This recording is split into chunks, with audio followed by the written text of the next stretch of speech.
Hello, hello, hello. Welcome, welcome, welcome. Good morning, good afternoon, good evening, wherever you may be.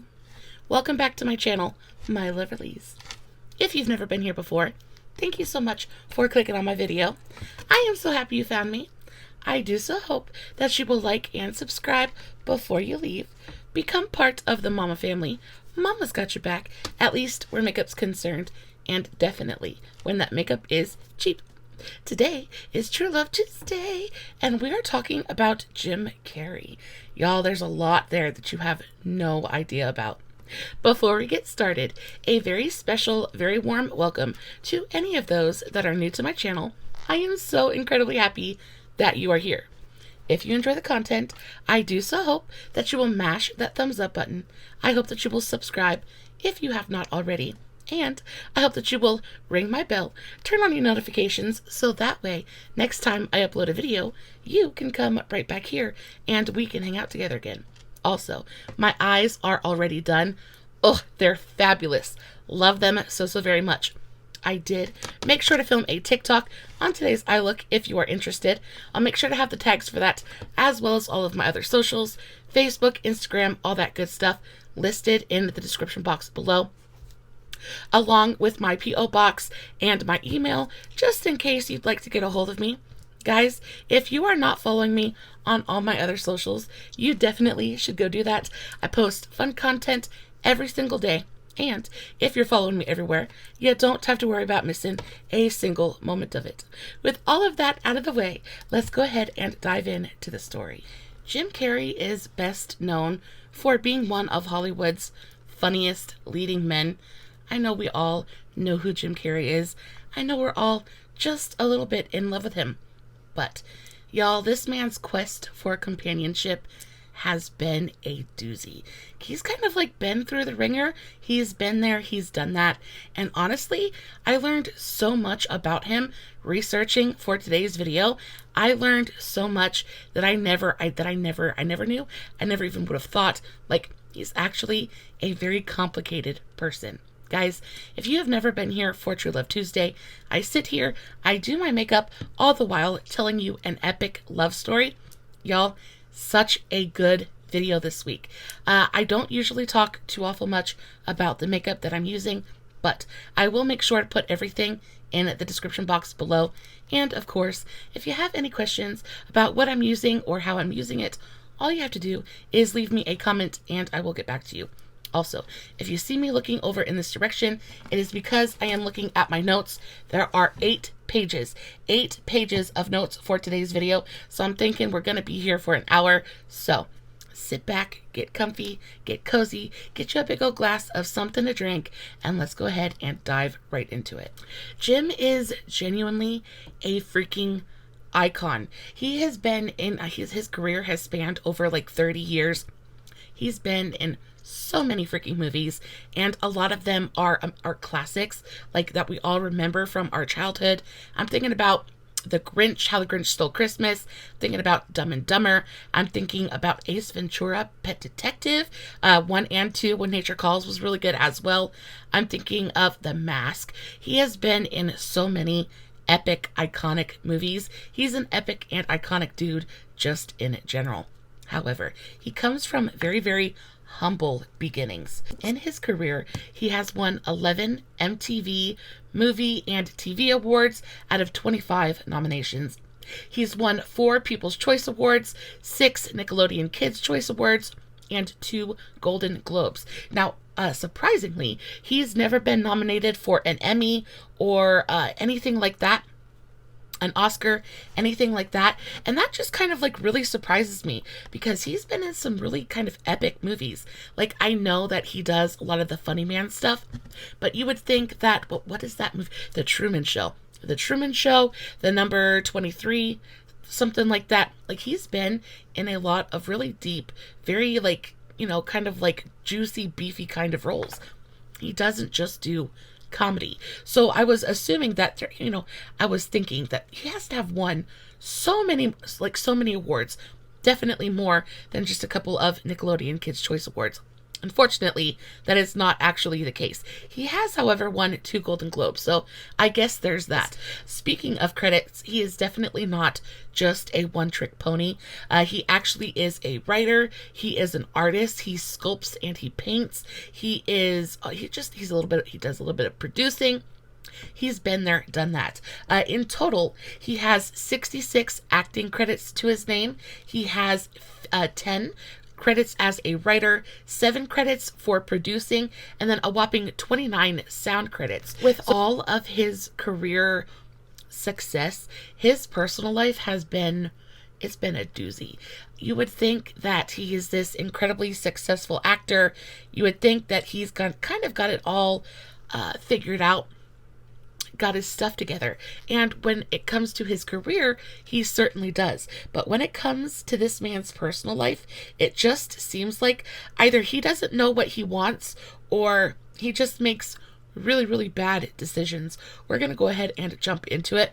But also, when I was researching for this video, I found out a lot about his early childhood and his early teens, his early life, and it really surprised me.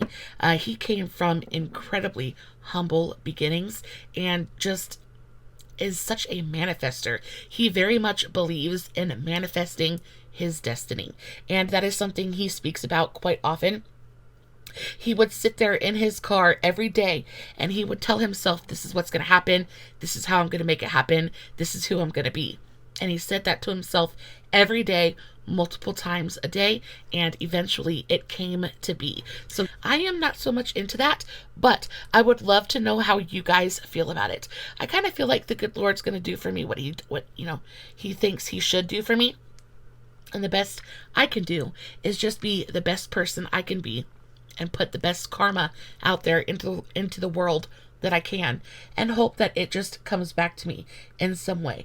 But do you believe in manifesting? Do you think that that's kind of like a real thing?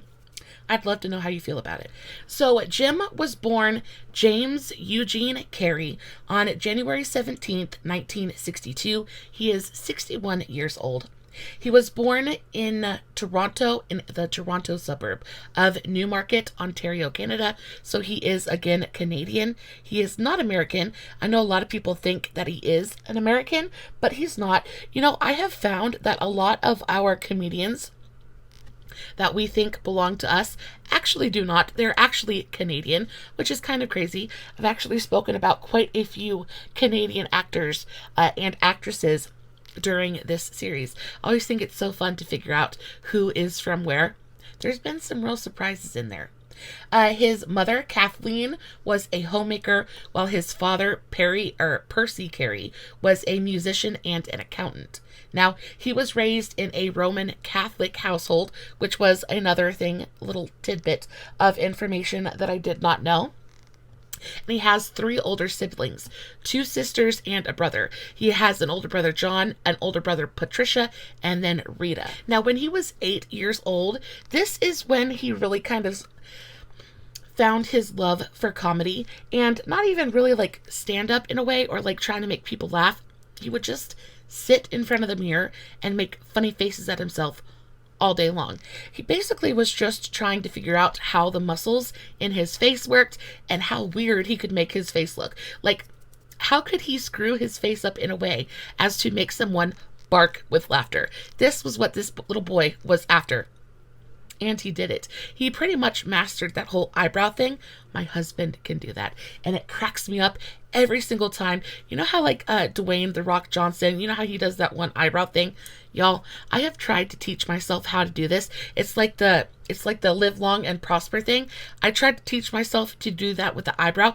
I cannot figure out how to make this muscle work, and it vexes me so badly.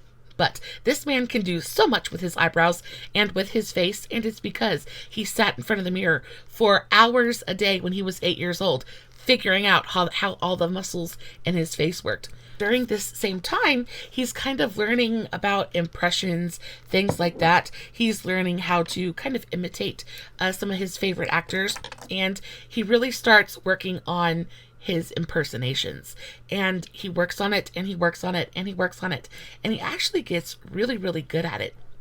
a couple years later, 2 years later, I believe, he is 10 years old, and at this point, he views himself as a master impersonator.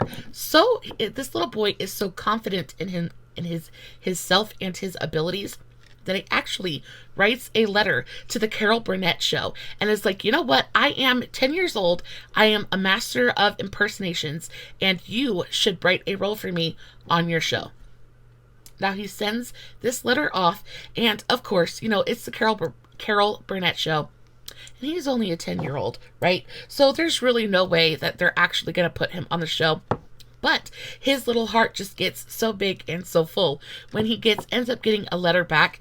Now, I'm sure Carol Burnett did not actually write to this little boy, but he did receive a letter back, and the letter said, you know, of course, nothing ever came of it, but the letter said, thank you for being interested. Thank you for, you know, being a fan and watching the show. If we ever have something that opens up, we'll let you know. Now, again, nothing ever came of it, but this kind of did nothing but really bolster his confidence in himself, because, you know, now he's thinking about being a professional entertainer. Like, at this point, even at 10 years old, he knows that this is what he wants to do. He wants to be a comedian, he wants to be an entertainer, and he knows that Hollywood is where it's going to happen. So Jin continues to work on his facial expressions, he continues to work on his impersonations, and you know, he's kind of like dreaming big dreams, right? We all have big dreams when we're babies. Big dreams of when he grows up, he's going to move to California and he's going to be a famous comedian and all of this good stuff, right? Little does he know that life is going to get very, very difficult very, very soon. His father actually ends up getting laid off. Now, like I said earlier, his father was an accountant, and the place that he was working for ended up closing down.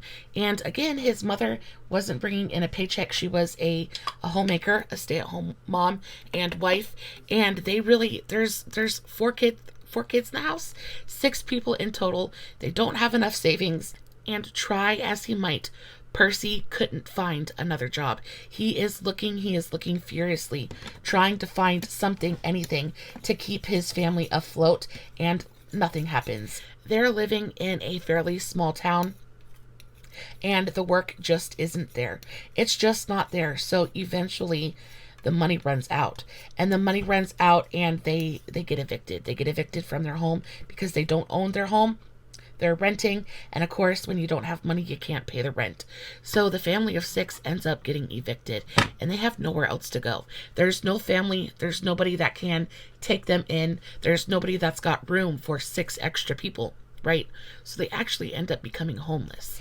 Now, a few years earlier, like 8 years earlier, they had moved to Burlington when his father had gotten the job, and they spent 8 pretty happy years in Burlington until they got a really bad run of luck, and their luck just disappeared basically, and they became homeless. Now, by this time, Jim is in his early to mid teens, and life just gets really, really awful really quickly. His family, his sister and his parents, his sisters and his parents actually end up living in a Volkswagen van.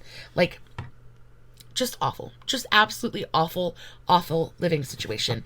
And guys, there's 6 people here, and unfortunately there isn't enough room in that van for all 4 of the kids. So Jim and his brother John actually end up living in a tent.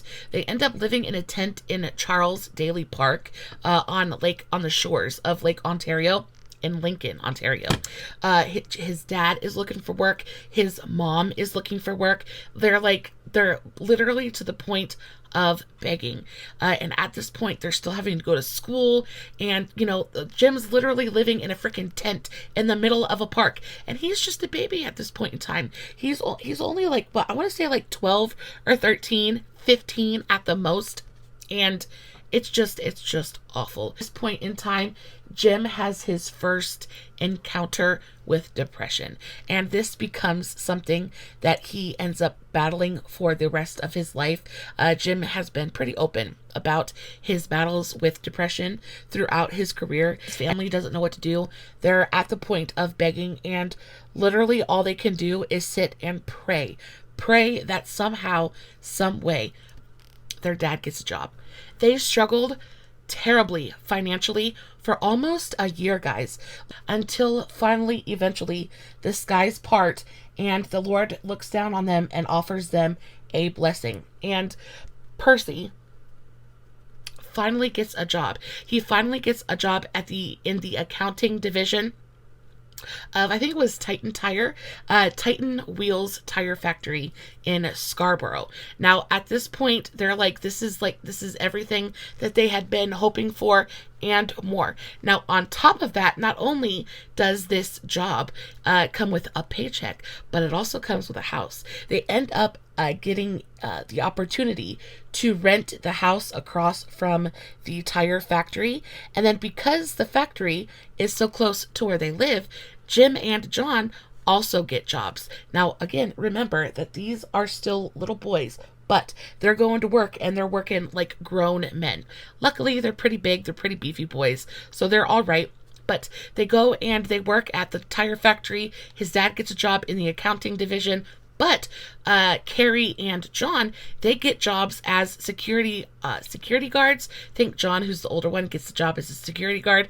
And then Jim gets a job as a janitor. So what they do is they end up going in at 6 p.m. at night, and then they work the overnight shift, and they work clear through till the next morning. Now remember, they're still babies, right? So they're working all night while Jim is still a baby. So he's working all night, and then he's got to go to school the next morning. So needless to say, this is an incredibly difficult time in Jim's life. Now, it's a lot better now that they've got somewhere warm to sleep, and they've got a bed and a place to call their own. There's money coming in now, but still, he is working really, really hard. He is working so hard trying to help his family earn money. But then also, there is this burning desire. There is this burning desire inside of him that he just knows that he was born to be a comedian. He was born to be up on the stage making people laugh. And this desire never leaves him. It never leaves him. And he just kind of like puts it on the back burner just a little bit. And during this time, he is helping his father recuperate. He's helping the family become more stable and settled in their new home. But as soon as everything is like good to go and, money is all right and the family is safe and everybody is stable again, Jim's eyes turn right back to his career. And on his 16th birthday, he decides he's done. He's done with school. He knows that it's really not going to come, the career that he wants. He's not going to need a high school diploma anyway. He's done. Plus, he's still working through this entire time, and he decides that he cannot continue to devote so much effort to school because he's not going to quit working. His family needs the money. He needs the money. So he decides that school is going to be the thing that he sacrifices. So on his 16th birthday, he decides, yep, I'm done. I'm never going to school again. And he doesn't. He really focuses his time at the factory and then really honing his stand-up routine, things like that, because it is time to play in front of a crowd. And that's what he does. He actually gets his dad to help him put together a stage act, and then he has his dad drive him to downtown Ontario to the Yak Yak Comedy Club. And this is where Jim has his very first experience with stand-up comedy and, trying to work a crowd. Y'all, this little boy, I feel so bad for this little boy. He absolutely freaking bombs. He's awful. He's awful. Now, the club that he picked to debut in also wasn't that great of a choice. He chose a pretty raunchy kind of club to do his first set in, and they pretty much booed him off the stage. And of course, you could only imagine how crushing this was, right? This this child, this little boy, has been absolutely dreaming about this moment since he was 8 years old, right? 8 years old, 10 years old. He has been dreaming about it for years. It has been his life's goal to get up on the stage and, make people laugh. So when he finally gets the chance to do so, and crickets, it's absolutely just soul crushing for him. It's really, really bad. And this experience shook his faith in himself and his ability so badly that he really doubted. He really doubted if he had the talent or if he had what it took or what it takes to actually be a professional entertainer. Jim climbs down off of that stage in the leisure suit that his mother picked out for him that morning, and he just feels like a complete and total failure. He's like, how? He was like, I thought I was so good. I thought this was what I was supposed to do. And he's kind of heartbroken. This is something that he has wanted for so long, and now it just feels like he's not good enough for it. So instead of dwelling on it too much, he decides to take a step back. He is just not going to worry about it for a little while. So he goes back to work, and he focuses on work. He focuses on getting his family to the best possible financial situation that he can. And he does that for 2 years. Now, when he had tried this stand-up career the first time, it was a little bit of a burden on his family because, they had to drive him all the way into downtown Toronto. They had to spend money for gas. They had to take time off of work, things like that. And at that point in their financial lives, they just couldn't afford to do that. So after they get to a little bit better of a point financially, and Jim has time to kind of step back from work and really focus on his routine, things get a lot better, a lot quicker. So after the 2 years, the family is in a good enough position financially that they're able to actually move. So they had been living in that teeny tiny crappy little house across from the tire factory, but now they have enough money to go rent a much bigger house. They actually end up moving to Jackson's Point, and this is when Jim really focuses on his material. He decides that he needs to come up with something other than just impersonations and funny faces. So he really focuses on putting together an act that is much more adult, that is much more polished, and much more put together. When he is finally very happy with his routine, and everybody he runs it by thinks it's absolutely freaking phenomenal, this is when he decides, you know what, let's try this again. So that's what he does. He gets in the car, he drives back to downtown Toronto, and he goes and he plays at another open mic night. And this time, instead of crickets, he's hearing barks of laughter. Like, it is going so freaking well. His jokes are landing, they are hitting, and he is just happy as a pig in mud. He is absolutely over the moon. He goes, he does a couple more open mic nights, and this leads him to his very first paid gig. He actually was paid $20 for a 20-minute set at the Hayloft Club. And this goes wonderfully as well. And so he kind of like makes his rounds. He pays his dues a little bit, and he makes the rounds around downtown Toronto. Actually ends up garnering a little bit of a reputation as a pretty good stand-up comic. And at this point, he's feeling like he's ready to take the next step, but there's one thing. There's some unfinished business that he needs to attend to. So what does he do? He goes back to the Yuck Yuck Club. I don't know if it's Yak Yak or Yuck Yuck. Either way, he goes back to that first bar that he absolutely freaking bombed in, and he's like, you know what, if I can make these people laugh, I'm ready. If I can go and I can play this bar and I can freaking do well, I am ready. I am ready. So he does. He goes back to this bar and he does his set, and instead of crickets, it's just, he does phenomenally, right? He is much more confident in himself as an entertainer. He is much more confident in his material, and the crowd could sense that. He goes, he plays this bar, and absolutely, like, standing ovation. He does, he flying colors. absolutely fantastically. Now, at this point, he knows he is ready. He is ready to take the next step. So he goes home, he packs his bags, and he is off to Hollywood. Now, Jim leaves for Hollywood in 1983. This is the first time he like goes off to Hollywood.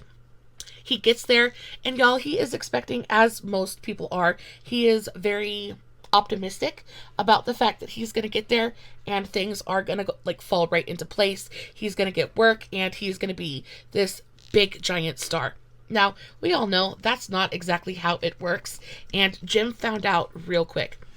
He gets to Hollywood and y'all, he starves. He starves. He can't get any work. He can't make any money. And he actually ends up having to tuck tail and run back to Canada. He ends up having to run back to Canada, go back home, and his faith in himself is shaken yet again. But he refuses to surrender. He refuses to surrender his dream. And he knows that if he just tries hard enough, he can get this done. He is a big believer in manifestation. If he could believe hard enough, if he could tell the universe that this is what's going to happen, he can make his dreams come true. So he packs his bags again, and he's off back to California. He gets to California for the second time, and he decides he's not leaving. He is not leaving California until he is a star. What he does is he actually writes himself a $10 million check. And he says, in 10 years, I'm going to cash that, right? Almost 10 years from the day of him moving to California, he finally gets his big break and he lands the role of Ace Ventura, Pet Detective. He films for Ace Ventura and he just absolutely loves it. It is the most fun he's ever had. He feels like he's in the groove. He feels like his jokes are fantastic. He's super funny on screen. Absolutely loves it. But of course, he's still worried that it's going to come out and it's going to be a fail at the box office. Now, if it fails at the box office, his career is over before it's even started. Luckily for Mr. Jim Carrey, it is a box office smash. The film was released in February of 1994, and it went on to gross $72 million.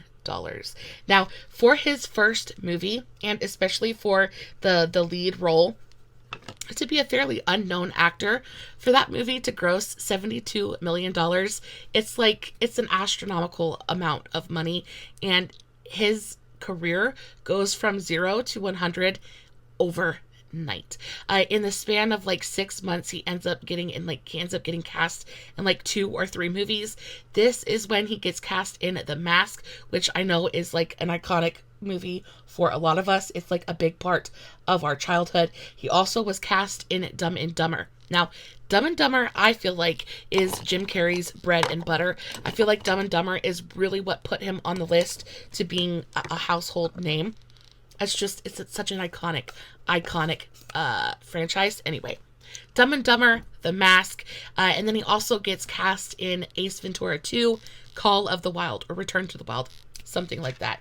Y'all, his career takes off, and Jim has officially accomplished his goal of becoming a Hollywood comedic star. Now, as wonderfully as his professional career is going, his love life is just, y'all, we're about to get into the good stuff now, because his love life is equal parts tragic and just like, what were you thinking, dude? And it's just like, it seems like he either doesn't know what he wants or can't recognize a good thing, or I don't know what this man's problem is, but he'll get it right and then he'll just like screw it all up. It's awful. This man has been married twice, he's been divorced twice, and he has 1 biological child.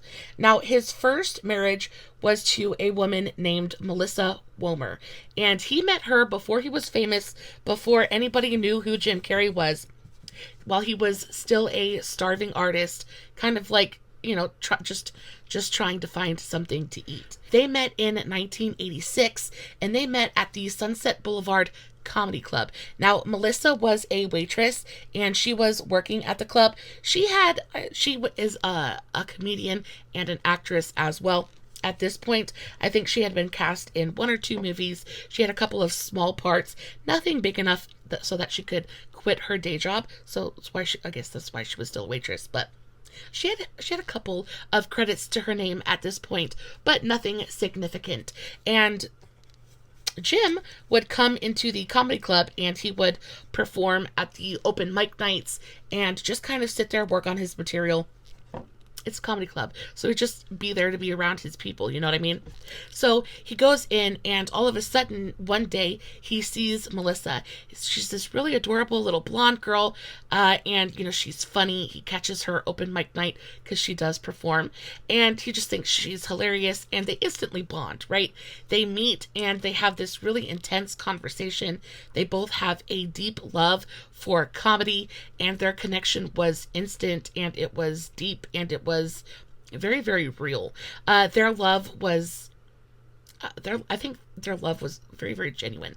Again, like, they're just two starving artists who see a little bit of each other in them, a little bit of themselves in each other. So 2 weeks after they meet, these guys are dating, and things get hot and heavy between them really, really quickly. Less than a year after they started dating, they actually ended up getting married. They dated for just about a year before they cemented their commitment to each other by getting married on March 28th, 1987. And they get married at the Mahi Mahi Hotel in Santa Monica, California. They waste absolutely no time adding to their family. 6 months after they get married, they welcome their daughter into the world. She was born on September 6th, 1987, and they named her Jane Erin Carrey. Now, after Jane is born, like, even though they're not really rich, and even though, you know, their careers haven't really taken off yet, they are so happy. Anybody who looked at the couple, or like friends of the couple, would describe them as disgustingly happy and adoring of each other. Like, the sun literally rose and set in each other's eyes. That kind of love. It was real, it was deep, and it was supposed to be forever. Now, shortly after they get married is when Jim's career skyrockets, and he becomes instantly famous overnight. And this is when the problems in their marriage start to get a little bit, like, they start to get big, right? Because you've got Jim, and his career is taking off. But then you have Melissa, and she too wants to be a comedian. She too wants to be famous and, you know, have that same kind of career. And it's not going to happen for her. She became famous for being Jim Carrey's wife. And I don't think that made her happy. Now, they were together for, I want to say, about 7 years. And they had 7 years of wedded bliss together until eventually Jim actually is the one who ends up filing for divorce. Now, in the paperwork, he cites working, like, difficulties from his job as being the reason for him filing for the divorce. But y'all, the long absences and the long hours and the never spending any time together, I'm sure that had a crippling effect on their marriage. But I think it was a lot to do with jealousy. And I also think that Jim thought he could do better, because we'll get into it just a little bit. But I think that he saw greener pastures, or what he thought was greener pastures. And he was like, yeah, I'm done. And decided that he just wanted something new. He wanted something bigger. He wanted something grander. And he decided to leave what was yesterday behind and focus on tomorrow. And unfortunately, Melissa and his daughter were part of yesterday. So he files the paperwork citing work-related reasons as the reason for him wanting the divorce. And this was a messy divorce, y'all. Melissa was not going to go down without a fight. While they cited their busy careers as the reason for their divorce, the fact that Jim is the one who kind of jump-started the whole process, and it just got people to thinking, right? Because again, by this point, Jim's a pretty big name in Hollywood, and he's about to start working on a project, and he's kind of seen out and about, getting a little cozy with a certain actress, and Melissa is PO'd. She is mad. How dare he? Like, she was with him before he was anything. She was with him before he was famous, and he's just gonna drop her like a bad habit when he sees when he sees something better. She's mad. So they have a very long, very drawn out, very, very nasty divorce, and Melissa actually ends up taking him to the cleaners a little bit. And the divorce settlement, initially she gets $3.5 million. And then a couple of years later, because again, she has his child, spousal support and child support, she takes him back to court 2 years later. I think it was like 2 years later. And she gets another $7 million. And this is because her quality of life, the quality of life of their daughter, who had, of course, become accustomed to a certain quality of life while living with her father, her quality of life was dropping too far below the norm, and she needed money to be able to maintain the status quo. So Jim ended up having to come off another $7 million. Now, luckily for him, his career had kind of taken off to a point where he could afford that $7 million, but he was not happy about it. Now, after the second time Melissa takes him to court, things are pretty much over for them. You don't really hear too much about Melissa until Jim comes out and he gets another girlfriend. Now this is not okay. Melissa does not enjoy seeing him with someone else. And also, the timing of this new relationship is a little awkward. So the next relationship that he gets into is with an actress by the name of Lauren Holly. So while he is in the divorce process from his first wife, he meets Lauren and instantly they hit it off. Now, again, the timing is very, very suspicious, and people just automatically assume that, and again, he started the divorce process. So people automatically assume that the reason he divorced Melissa was because he wanted to be with Lauren. And of course, Melissa thinks the same freaking thing. And she's just adding fuel to the fire. She does a couple of interviews where she says, you don't have to be a rocket scientist to figure out what happened. I personally think they may have been involved a lot sooner than they're letting on. Jim and Lauren's romance was short-lived, but beautiful. And I think Jim really, really thought he was in love. I think he really thought that Lauren was someone and something very, very special, and definitely worth kind of like upending his life for, because in all honesty, that's exactly what he ends up doing. He upends his entire life to be with her, and it kind of comes back to bite him in the hiney just a little bit. So they met in 1994. And again, 94 is the year that he did Ace Ventura: Pet Detective, right? So they met when Lauren came in to interview for the movie. Well, they ended up going with somebody else, but they kind of connected a little bit when she came in to audition, and they kept in touch. And this is when the morals of the whole situation come into question, because a year later, she comes in and she auditions for Dumb and Dumber, which is his next movie. Now, of course, she gets the role in Dumb and Dumber. If you didn't know, Lauren Holly is the one who he spends the whole movie trying to return this bag to. She's the love interest in Dumb and Dumber. And Jim just goes gaga for this woman. And I honestly don't blame Lauren, because at that point they were already in the process of divorce. So technically Jim wasn't married, and technically there was no cheating going on if they didn't start dating until Dumb and Dumber. But if they started kind of sneaking around after Ace Ventura, that's when the morals kind of are called into question. Either way, they both deny that any cheating actually happened. They both say that they got to know each other while working on Dumb and Dumber together, and things just kind of happened. And they were truly, I think they were truly in love with each other. I think it was an instant and intense connection. And sometimes that just kind of happens, whether you're in Hollywood or whether you're just, somebody living in BFE. Like, it doesn't really matter. Sometimes a connection is just a connection. And I believe they were truly in love. Jim actually, who is pretty private about most of his relationships, he actually did an interview where he spoke about Lauren, and this is they got engaged almost immediately after his divorce from Melissa was finalized. Like, they were engaged and they were ready to get married Now, he said, Lauren Holly is absolutely the most beautiful woman on the face of the earth to me. She is brilliant, talented, selfless, caring, loving, and the best combination of everything else you could think of.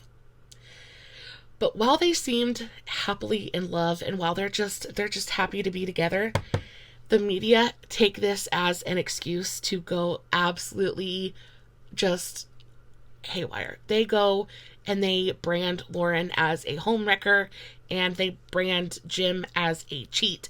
And this has a pretty big impact on his career, honestly. I mean, it doesn't really stop him from working and things like that. I do think it has a much bigger impact on her career than it did Jim's, because she was branded as the homewrecker. She was branded as the one that tore a family apart. And honestly, if what they say is true, I feel like she's just kind of innocent in the whole thing. I feel like Jim probably told her that his relationship with his wife was over, and she took him at his word, right? So she goes into this relationship with Jim not knowing what she's about to walk into, and it ends up destroying her career. Now, they ended up getting married. They got married in September of 1995, but they never once got to enjoy it. Their marriage was very, very short. So after they get married, they don't even really get to enjoy like being together, because their entire lives become about running away from the paparazzi. The paparazzi are having an absolute field day with everything that's going on, with all of the drama, things like that. And they hone in on Jim and Lauren and literally just pester them every minute of every day for months. They are climbing the privacy fence and camping out in the backyard. They're digging through the trash. They're trying to catch pictures, like take pictures through the house windows and things like that. And instead of them basking in their love and their new relationship with each other, life just becomes about running away from the paparazzi.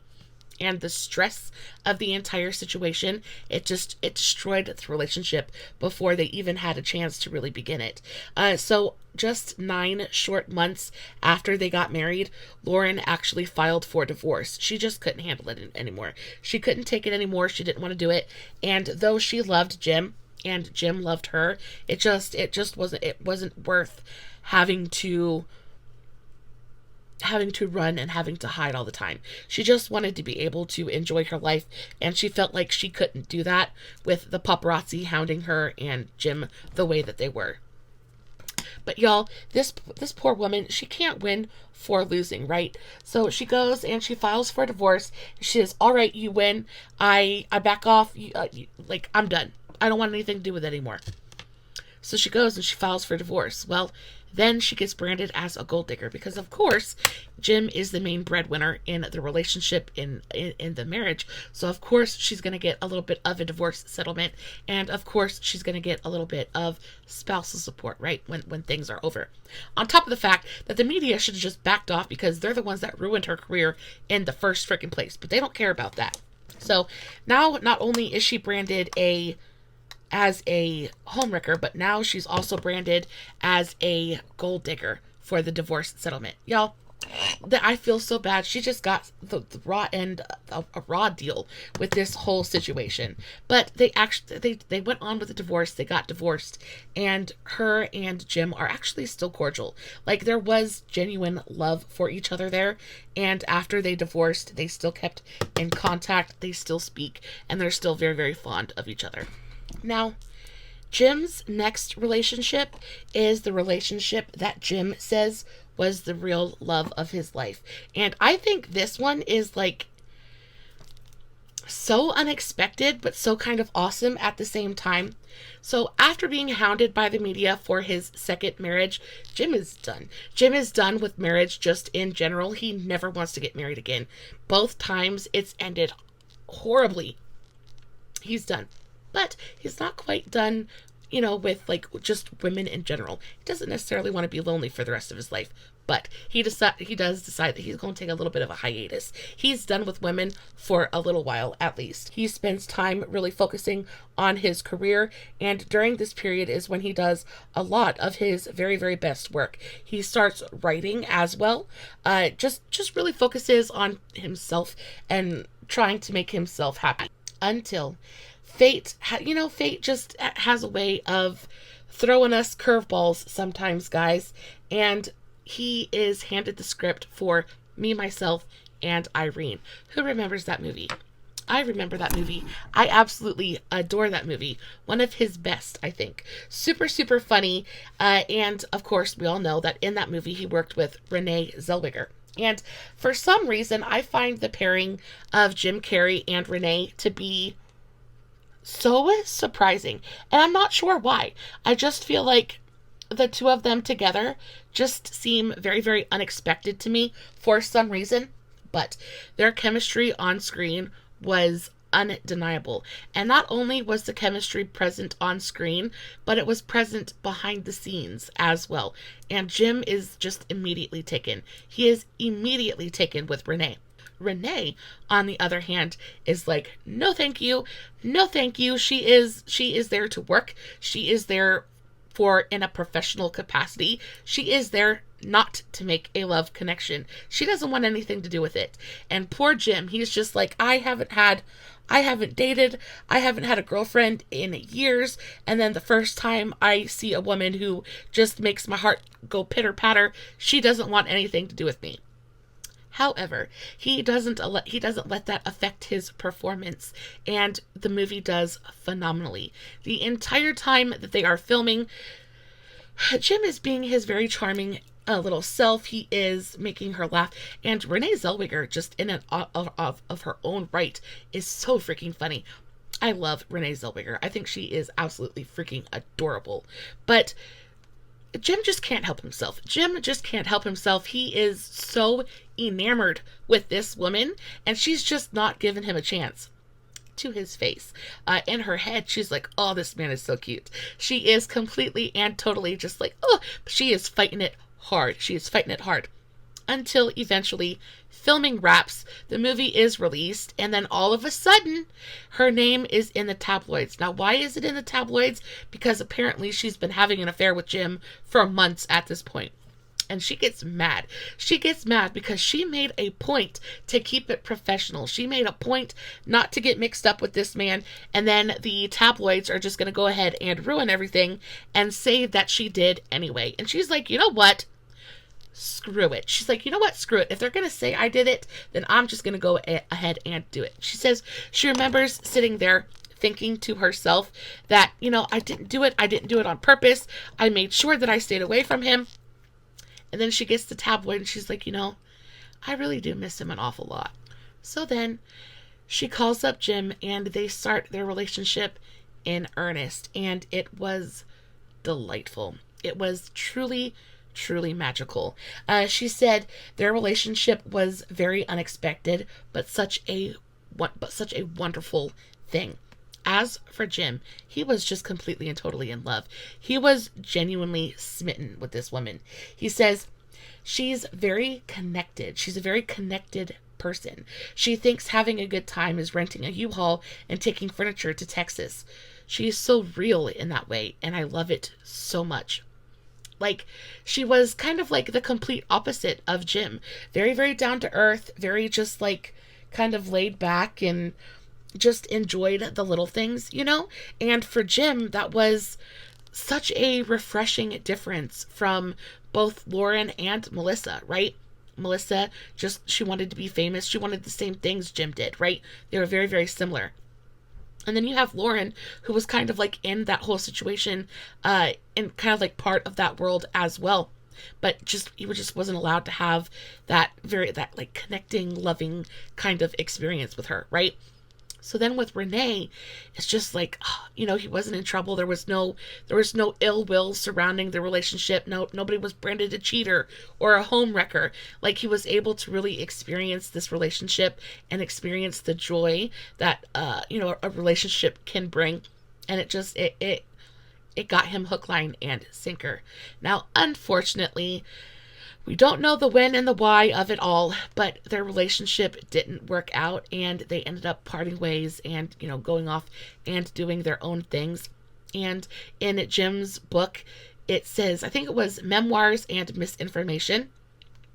it's like a semi-fictional autobiography or biography. But in there, he talks about Renee, and he talks about the fact that she's the one that got away, and that she was the last great love of his life, and that he was basically a turd because he screwed up and he messed it all up. So he doesn't go into, much deeper about it than that, but he does kind of give us that little tidbit that, yes, he is the one that messed that situation up.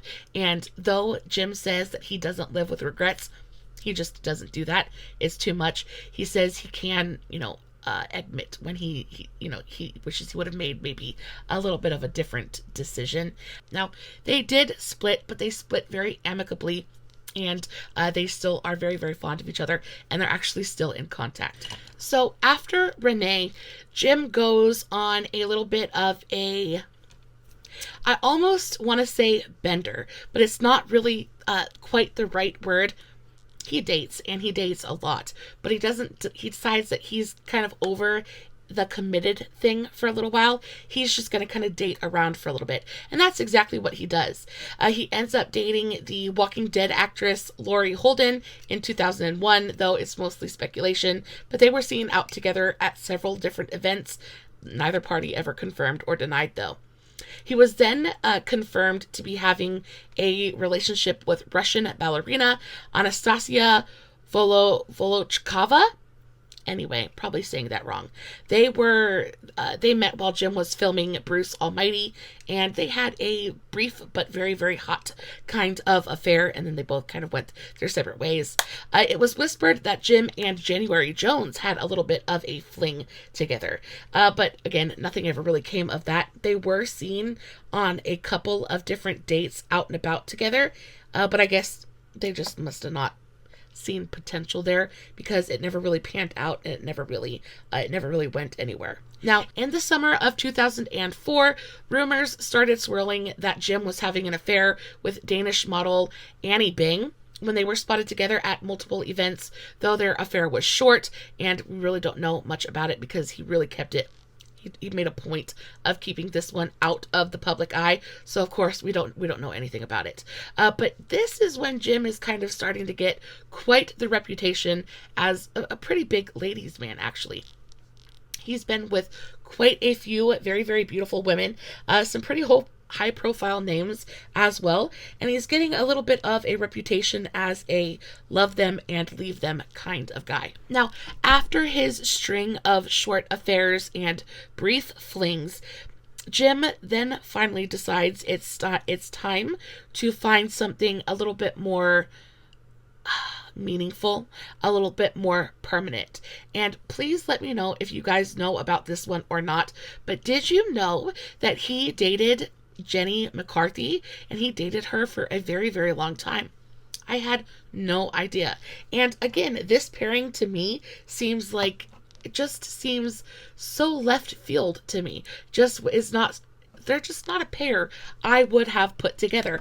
But indeed, they were a pair, and they were together for 5 years. They were living together and everything. Like, this was a genuine, really serious relationship. They met in 2005 at David Spade's birthday party, and they both go to this birthday party, and Jenny had just gone through a really awful divorce. She had just divorced her ex-husband, John Mallory Asher, and it was just awful. She had also just had a child, so she had gone through this whole divorce process while she was pregnant, and it was just awful. It was an awful time, or awful period in her life.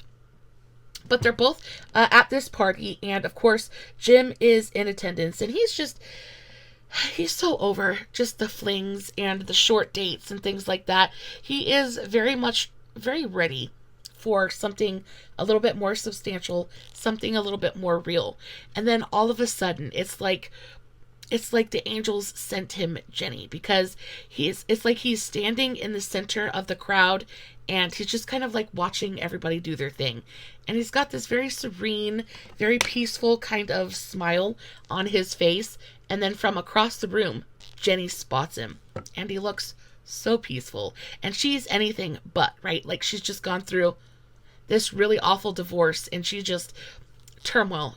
Her middle name is Turmoil at this point. And she sees Jim looking so peaceful and so serene, like a man alone in a crowd full of people, right? So she goes up to Jim and she says he looked so peaceful. She just could not come up to him and say something. And of course, Jim is instantly charmed by her. If you know who Jenny McCarthy is, you will know that she is stunning. She is absolutely beautiful. And not only is she beautiful, but she is kind.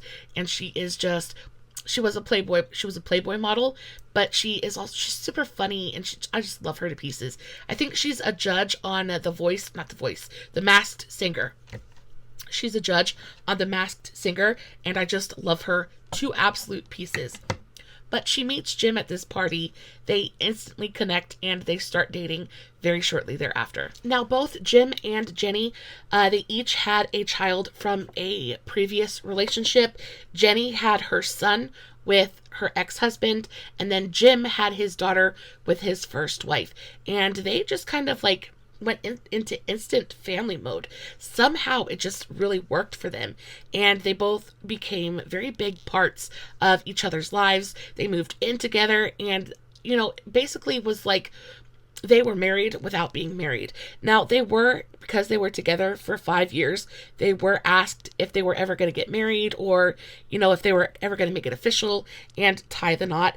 And both of them were very adamant about the fact that they had no intentions of ever getting married.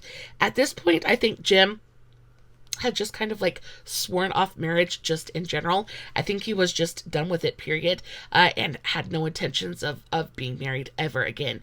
And I think that Jenny was a little bit traumatized from her recent divorce, and she was just kind of over it as well. If it's not broke, don't fix it, and they were happy. So they really saw it wasn't necessary to get married. It just wasn't something that they needed to be happy. Now, when they got together and they threw themselves into each other's lives, very shortly thereafter, Jenny got the diagnosis that her son, was autistic, and he had, problems with speech, things like that. And she very much threw herself into activism and into fundraising and bringing awareness to autism. And because of that, so did Jim. They actually campaigned together for autism awareness, and they actually even opened up they founded Generation Rescue, which was a nonprofit aimed to help children with autism, things like that. And they kind of like did this under the banner that autism is reversible. Now, their entire viewpoint and things was very, very controversial and widely debated. So I can't say too awful much about that, but I do know that they did campaign together, and they were very, very active, and they definitely had a voice where autism was concerned. They quickly moved in together, and for 5 years, everything was perfect until it just wasn't anymore. And all of a sudden, they woke up one morning and they decided, we're done. And Jenny said, she made a comment about this, and she said, when it's just not fun anymore, then you've got to kind of like move on. And I think that's just what happened. It just wasn't fun for either of them anymore. And they just kind of moved on. They went their separate ways. However, this one did not end as amicably as Jim's last two relationships had, because Jim and Jenny had both kind of thrown themselves and intertwined their lives so much. Disentangling things was a lot more complicated, especially because there were children involved. Now, when it came to Jenny, she very much still wanted to be a part of Jim's daughter's life and things like that. Like, for 5 years they were together, and she had become a little bit of a mother figure to his daughter, and vice versa. Jim had very much become a father figure to her son. Now, put on top of the fact that her son has autism, and change is very, very difficult for children with autism. So when they kind of divorced, they weren't really married, but when they broke up, it was a big deal. It was a big deal, especially for her, Jenny's son. And Jim is very used to, like, when you break up, it's done, it's over, like, you have a good life, I have a good life, like, I'll see you never, right? But when there are children involved, Jenny really wanted Jim to maintain a relationship with her son because, again, he had become that father figure for him, and change is difficult, and he went from seeing Jim every single day to never seeing Jim again. And she begged, she publicly asked, she implored Jim to have something to do with her child, right? And Jim was just like, no, I'm done. And this I just don't agree with, because I have a child with autism and I know how difficult change is for him. On top of the fact that any woman with a child knows how heartbreaking it is for a man to walk out of their life. Like, they don't understand it. So for Jim to just pack his bags and say deuces, it's like, dude, what are you thinking? Like, you've been this little boy's dad for 5 years. And then, of course, he releases a statement and he says, I will always do what I believe is in the best interest of Evan's well-being. I love Evan very much and will miss him always. Boy, you don't need to miss him at all. Like, you guys aren't parting on bad terms. Guys, there's no bitter legal battle. Like, there's no reason that you have to never see this little boy again. But Jim really just doesn't have anything to do with him anymore. He just kind of walks away, and this point bothers me a lot, because you were this little boy's dad, and then you just abandon him. And it's kind of a crappy thing to do. And Jenny thought so as well, and was pretty vocal about it. However, she eventually just kind of let it go, and she moved on. And I'm so happy for Jenny, because she actually ended up moving on, and she embarked on a relationship. I don't know. She found Donnie. Now, Donnie Wahlberg is the brother of Mark Wahlberg, and Jenny and Donnie got married on August 31st of 2014, and they have been together ever since. They are deliriously happy, and that makes me so very happy for her. He is a great father. He is a great father figure to her son Evan, and they're just super happy together. They actually are still married to this day, so very happy for her. As for Jim, y'all, I don't think that Jim ever really found what he was looking for. He had a couple more relationships after that. Nothing that ended, nothing that was satisfying or fed his soul in any way. And then absolute tragedy strikes. And I don't know if Jim just started making real bad decisions, or if he just wasn't in a very good place mentally. But y'all, this next relationship is bad. Next, Jim has a very short fling with a much younger woman. Did any of y'all watch America's Next Top Model? Specifically season number 7, because Jim was spotted out with Anshul. You guys remember her? I remember her. I loved that season. I loved America's Next Top Model. I thought it was equal parts terrible and freaking wonderful. So good, but so awful at the same time. Anyway, Jim, who is 49 years old at this point in time, is spotted out with 24-year-old Anshul Joseph. He is spotted out a couple of times with her in New York City, I think, and the press has an absolute field day with it. Very unexpected pairing. Like, how in the world did they meet? How did she meet Jim Carrey, and how did he meet her, and how did they hook up?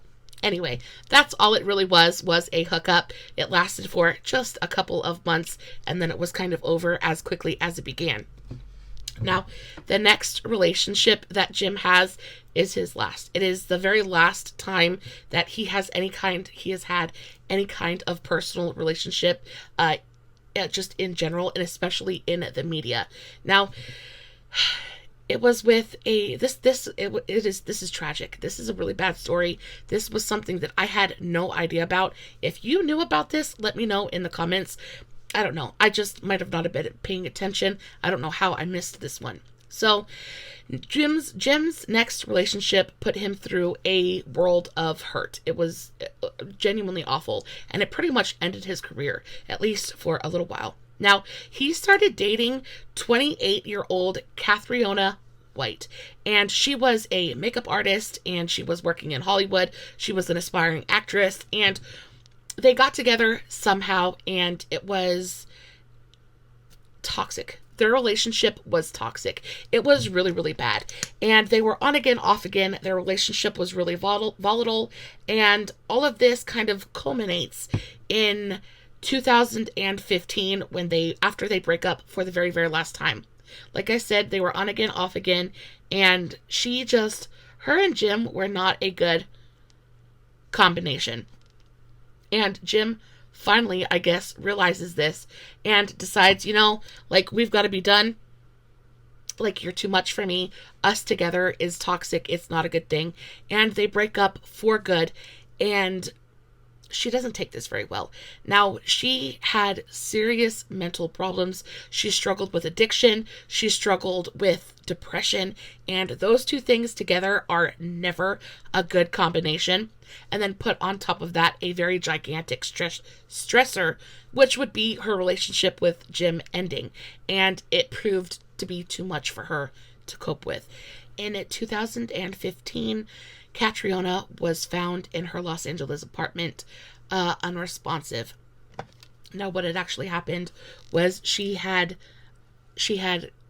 unalived herself, and she was found with a note, and she was found surrounded by prescription medication.